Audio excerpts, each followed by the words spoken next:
जो आज डॉक्टर भीमराव अम्बेडकर की जयंती पर उपलक्ष्य में मैं बाबा साहेब को नमन करती हूँ तथा बाबा साहेब ने जिन्हें अपना सब कुछ माना, महात्मा बुद्ध जिन्हें उन्होंने सब कुछ माना, उन्हें मैं नमन करती हूँ। बाबा साहेब बल्कि वे संविधान के निर्माता ही नहीं थे, बल्कि वे हमारे अधिकारहीन वर्ग, जिसे वंचित वर्ग, पिछड़े वर्ग एवं उन्हें अधिकार दिलाने में सबसे आगे रखा। बाबा साहेब जिन्होंने हमारे लिए सबसे आगे रखने के लिए हमें वह ज्ञान दिया कि संगठित रहो, संघर्ष करो और आगे बढ़ो।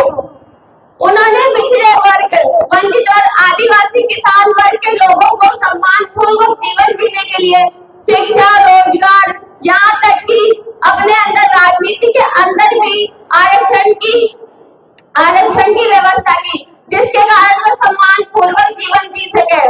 उन्होंने महिलाओं के लिए सबसे पहले अधिकारों की घोषणा की, जिसके अंदर उन्होंने हिंदू कोड बिल जिसे संसद में रखा, लेकिन कुछ संकीर्ण मानसीवादी रूढ़िवादी लोगों ने उसका यह कहकर विरोध कर दिया कि महिलाएं आगे बढ़ेगी तो हमारे समाज का विनाश होगा। ये कौन सा समाज है जहाँ महिलाएं आगे बढ़ती है तो उनका विनाश होता है। उन्होंने फिर भी हार नहीं मानी और फिर इस कोड को पंडित जवाहरलाल नेहरू जो उस समय प्रधानमंत्री थे उनके पास रखा और इस कोड बिल को लागू किया, जिसकी वजह से महिलाओं को सम्मान मिला और आज वह हमारे सामने घूंघट न रखकर आगे बढ़ रही है। महिलाएं कई है जो आज आसमान को छू रही है, वह बिल्कुल भी पीछे नहीं है।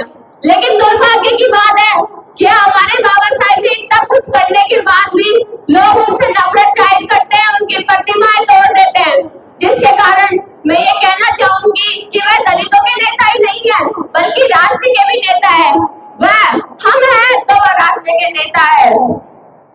अब मैं आपको कहना चाहूंगी कि उस जात को गुरूर है, उसे जात को गुरूर है क्योंकि उसके पास नूर है। मुझे भी गुरूर है क्योंकि मेरे पास बाबा साहेब जैसा कोई नूर है, बाबा साहेब जैसा कोई नूर है।